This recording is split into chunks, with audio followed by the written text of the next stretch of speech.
Too much snow. Game spoiler for what I'm trying to do. Reader for my trail cameras that I plucked off the mountain. It's funny how that'll drive you nuts. Because you just want to see it right away. It's been months, you know? See if there's any unknown treasures on there. And you gotta wait till you get home. This is a pretty good view. You can see there's this, I don't know, there's lots of drifts, lots of snow all behind the camera. It's all 2 feet deep and plus. And that means any shed antlers that I'm trying to find could be on the bottom. There's no sense in me hiking anymore up here. But there is lots of sense in sharing emails, showing you guys this, showing you guys the view up here, right? Pretty beautiful around here. It's kind of feels weird knowing to move away from here. These mountains are my zone, but I will still be here in November, December. But I can't just go for a hike up here anytime I feel like from the house anymore. So that's going to be kind of weird to take, but where we're going is definitely has a lot of pluses, that's for sure. Hello, Steve. Please forgive me for my grammar and punctuation. I really tried. No problem. Really, truly love your channel. You've done a great thing, and we really appreciate it. Well, thank you for that, and it's no problem at all for all you people that have had these experiences. I'll tell you what, we're all in the same family. We're all in the same group. We're all the round table of knowledge. I grew up in the Ozarks in Missouri, which is southern Missouri, northern part of Arkansas. Been there. As a boy, 14 or 15 years of age, my friends and I was really big time coon hunters, or at least that's what we thought, LOL. It was the late 70s, the early 80s, and raccoon pelts are pretty good. We're pretty good living for a young kid in those days. Spent a lot of time running our dogs at night. On one particular night on the off season, my friend Mike and I were running some young blue tick pups. An old black and tan hound for training. It was around 1 a.m. and we were headed back to the house.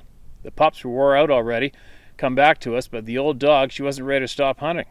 So I sit down at the base of a tree just to listen. It's quite a beautiful sound to hear an old hound when she's got her nose in the hunt.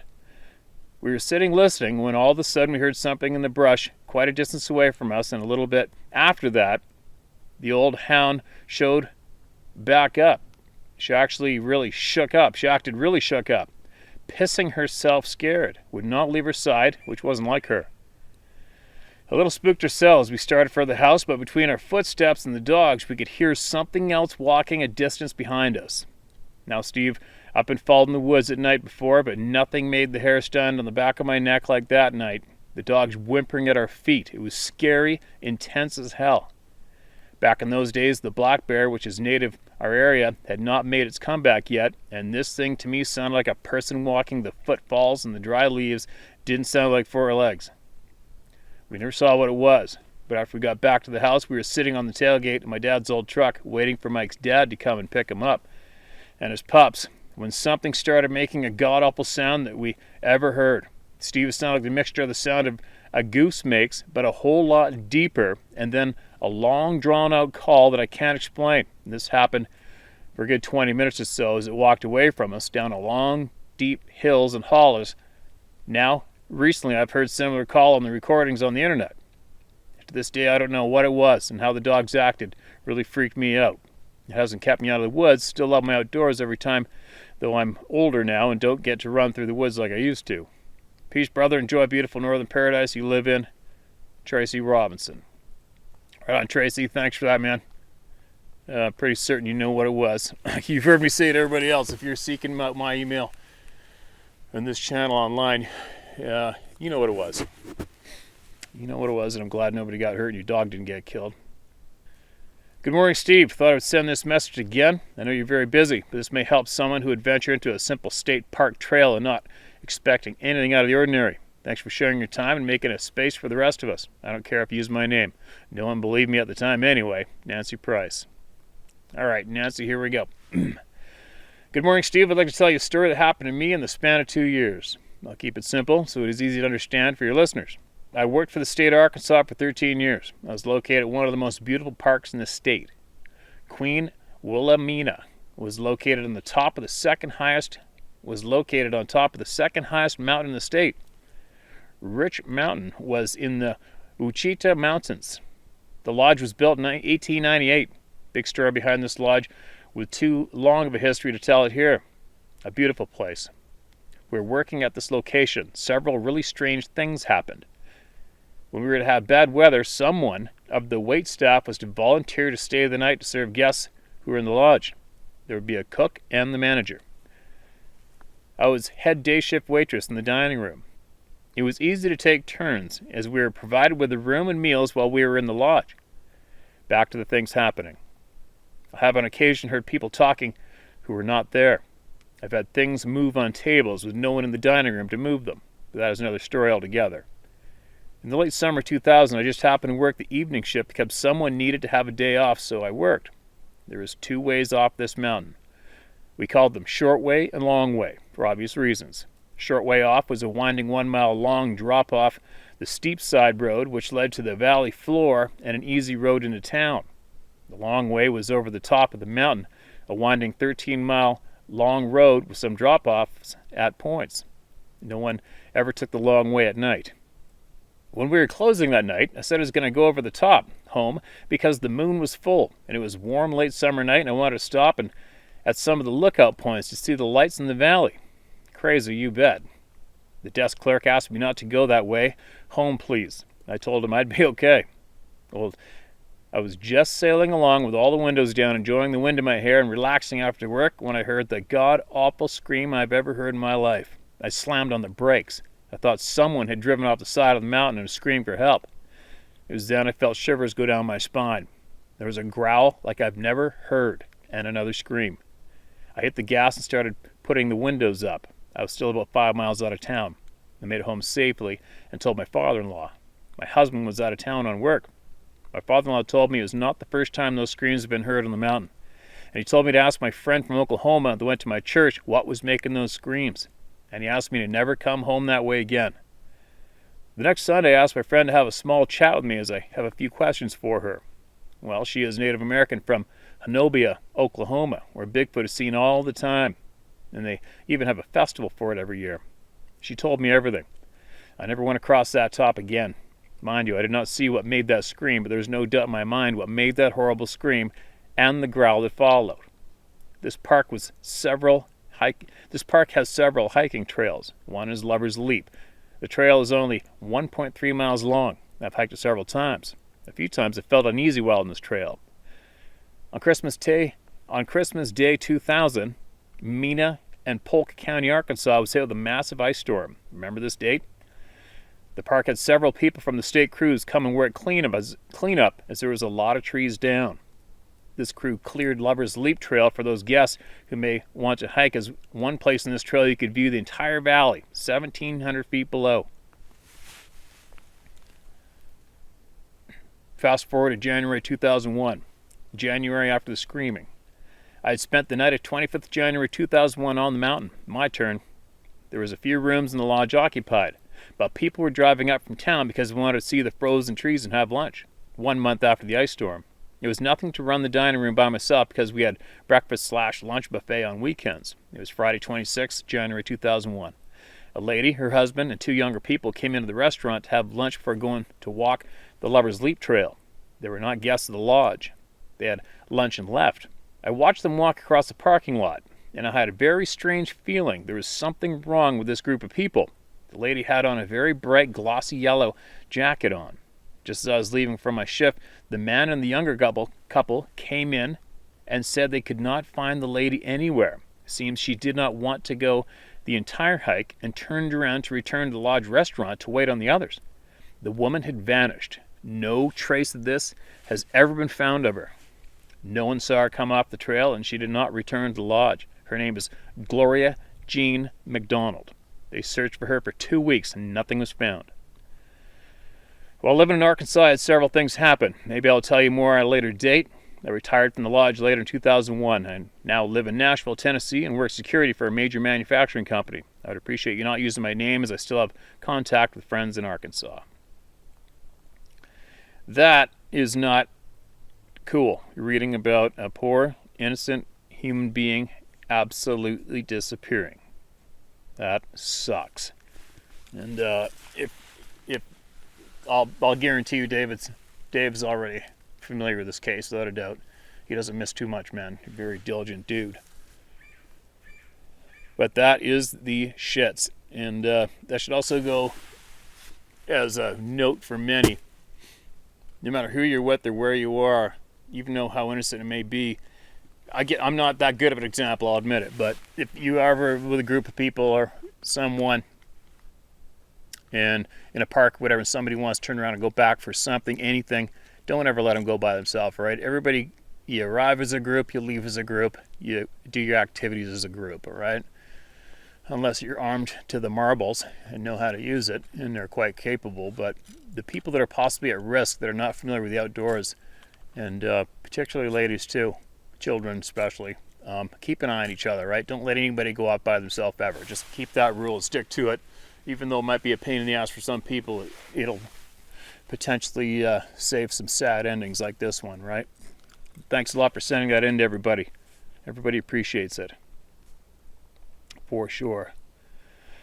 Okay, what do we got?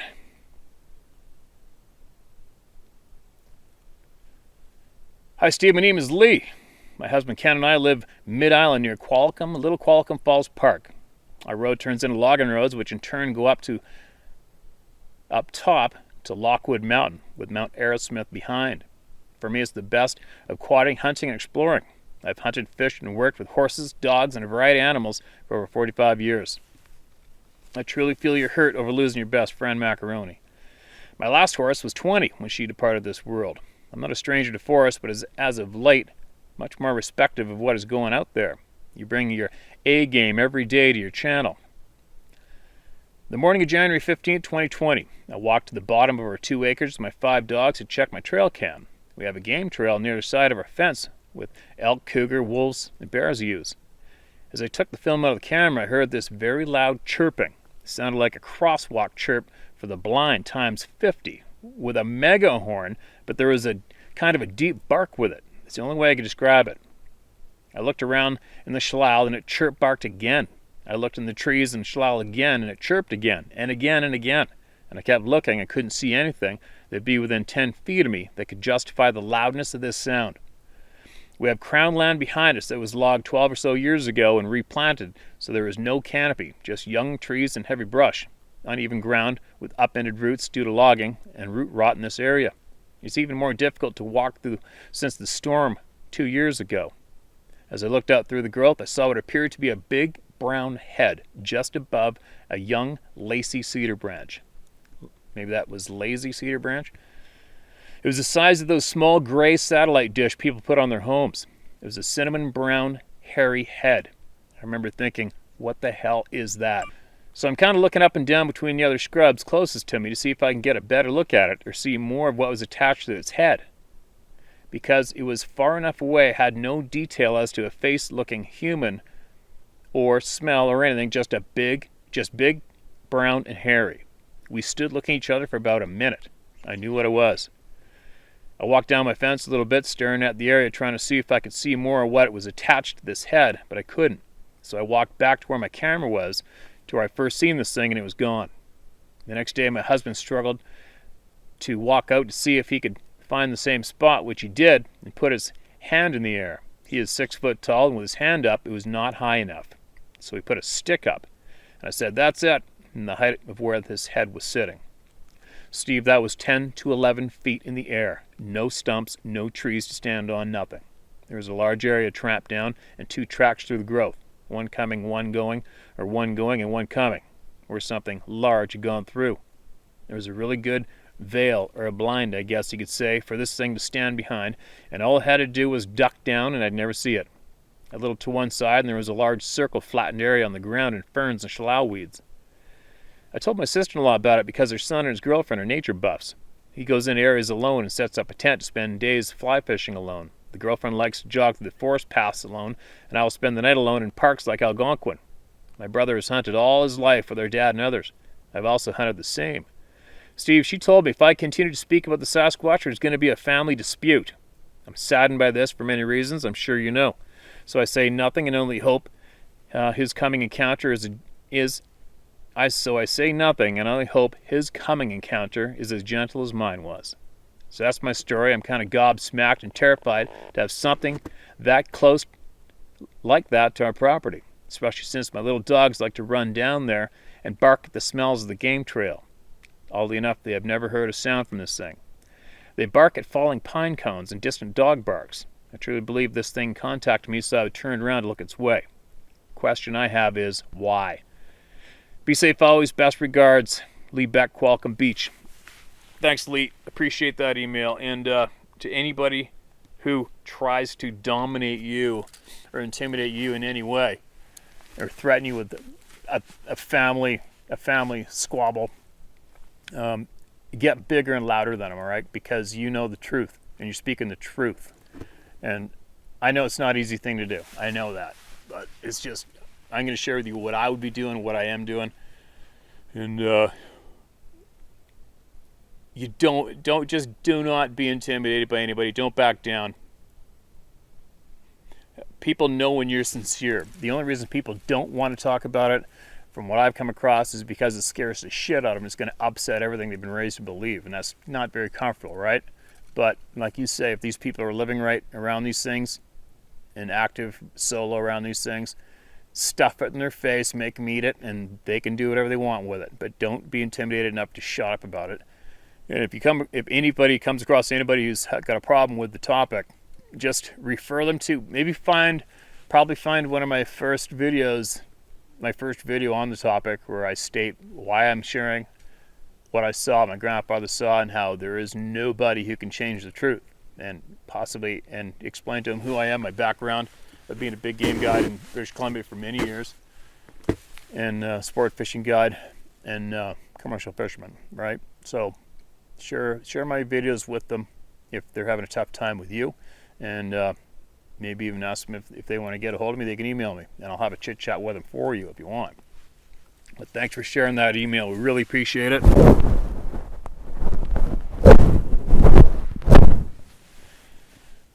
Thanks for sharing. We really appreciate it, and you did the right thing sharing. All right, keep us posted.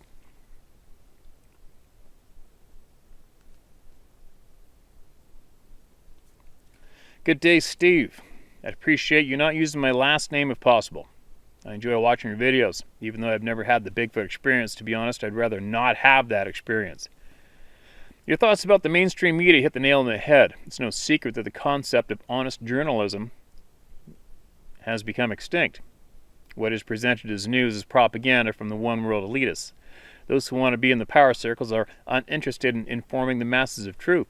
In the USA, 90% of the print, radio, and TV outlets are owned by 6 corporations, all of which are decidedly in favor of the one-world elite. The program is simple.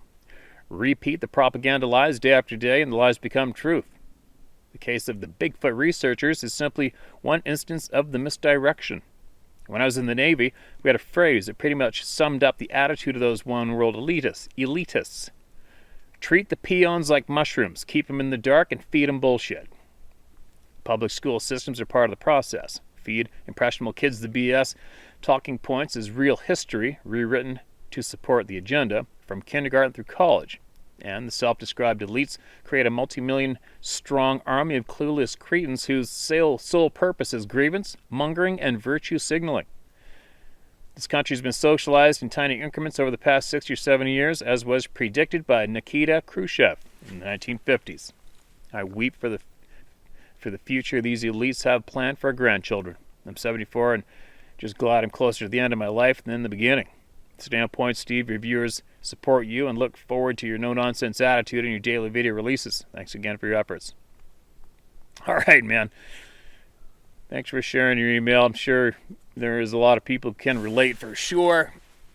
Relate to your words and feelings and the facts of what's really going on. It is quite frustrating, but there is plenty of people out there who care enough to speak openly, fight back.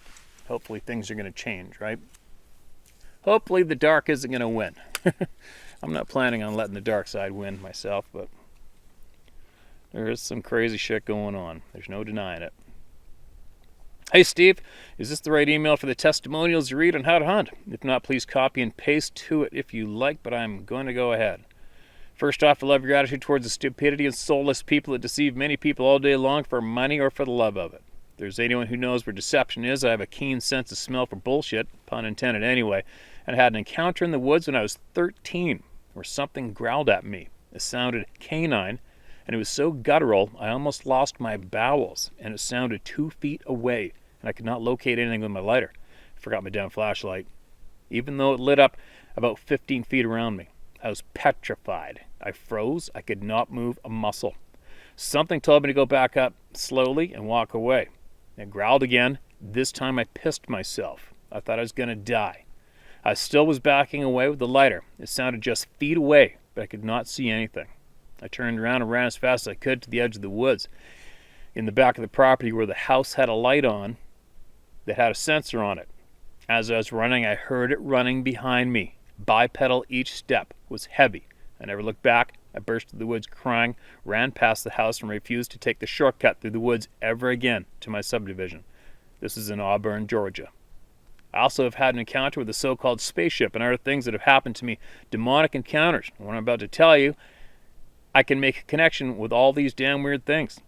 I've listened to many encounters, everything from alien encounters to Dogman to Bigfoot to demonic encounters in homes, and let me tell you, there is a connection. They all talk about this feeling of dread, like they feel like they are being watched by 1,000 eyes.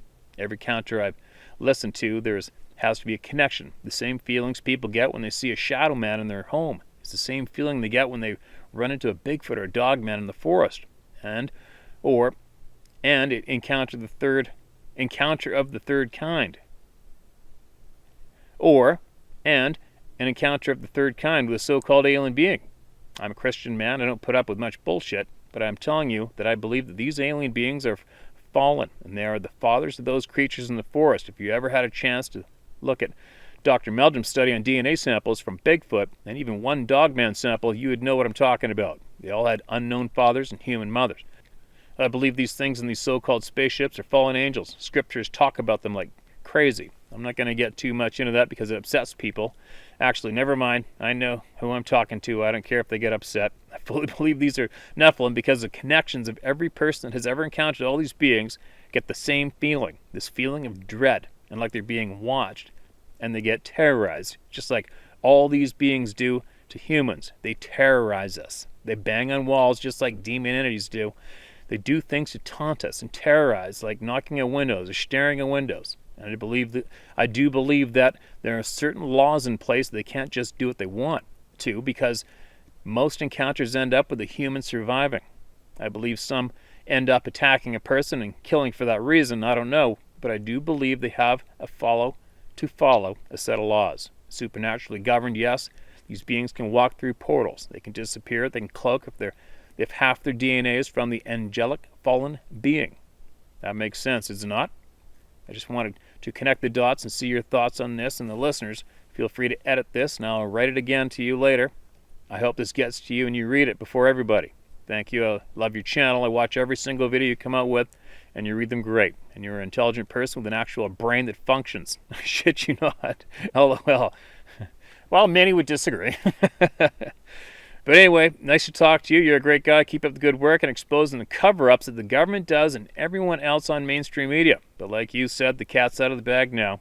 What are they going to do about it? God bless. Take care, brother. You be safe out there. One more suggestion. Could these beings, when they die, become a demon spirit? More suggestions. Could these beings, when they die, become a demon spirit?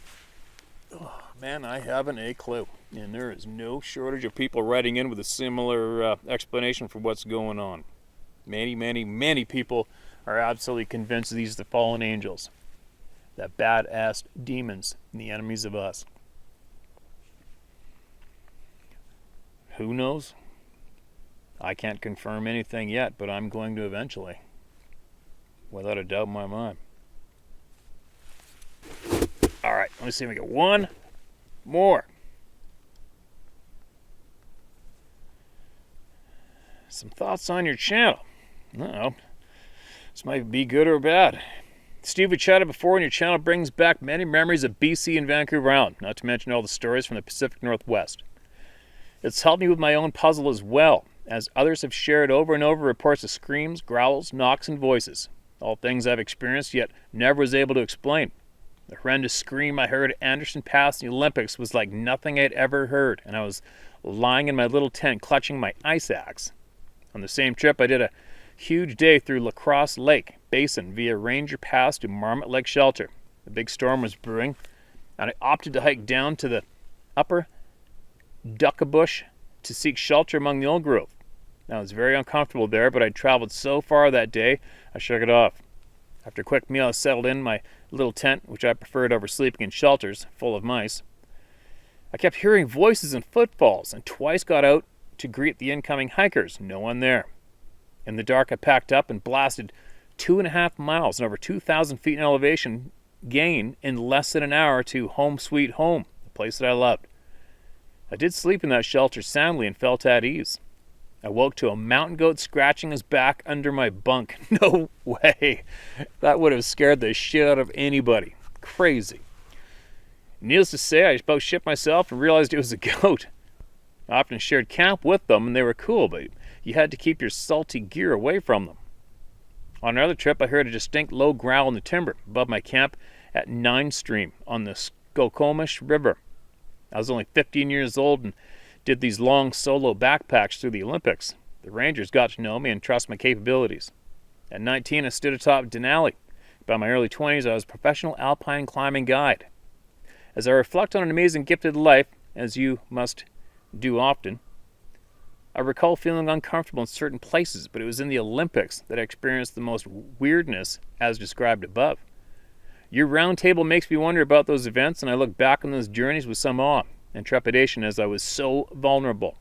My Scottish parents allowed me to go as they had a different view of manhood than my friends' parents.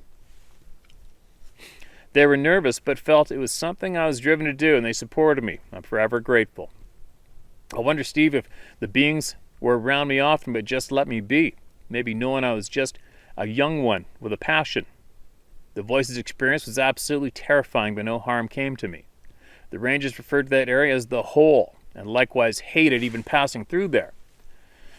I know you get irritated by the naysayers and trolls. My feeling is that many, if not most folk, are culturally molded to be closed-minded about things they cannot explain, and a certain amount of skepticism is probably healthy. I think it's okay they don't buy into Sasquatch as a reality. It's their right. I've never seen one or any tracks, but the experiences I've had are so congruent with others' accounts. I'm very open to their existence and curious about how it all fits together. I fully believe government keeps things from us and not knowing what I don't know. I fully believe government keeps things from us and not knowing what I don't know. That may make sense on some level. Really enjoy your channel and listen every day. Have you spent any time on the Brooks Peninsula? If I were a Sasquatch, that's where I'd be hanging. You're welcome to use my name, as I have no fear of ridicule. I know what I experienced. Regards, Murray Hamilton, Teton Valley, Idaho, formerly Skagit Valley, Washington. All right, man. Thanks a lot, Murray. Good for you, seeking your passions and making it your lifestyle in career. It's awesome. The Olympics, I looked at those suckers across the Strait of Juan de Fuca, or whatever it's called now, from my bedroom window every morning. I woke up as a kid, wondering what was over there. You guys probably did the same, looking back towards Vancouver Island. There's ship piles of sightings go on over there, isn't there? The Brooks Peninsula, I commercial fished right facing it. I never walked around on it, but commercial fished in view of it. For certain. Beautiful place, man. But anyway, I'm starting to get kind of cold sitting here, actually. I'm going to start hiking. I'm going to get my blood warmed up and start heading down the mountain that way. And then I might stop and share some more emails one more time. And then tomorrow morning is going to be the big day where I go back into where the stand was tore down. And I'll videotape it, show everybody. And I'm going to leave some trail cameras in there for the entire spring, just to videotape the game. It's a huge trail that goes around the swamp. I think it'd be really interesting to do that again. And I'll do it. Whatever. Do I think something's going to happen, go back in the swamp? No, I doubt it. But you never know. Who knows? You can never predict when or why or how, right? You know, many people have stated they've hunted the same area for 15, 20 years, and then all of a sudden they've seen one of these damn things, right? So, who knows? I hope something's going to happen. Nope.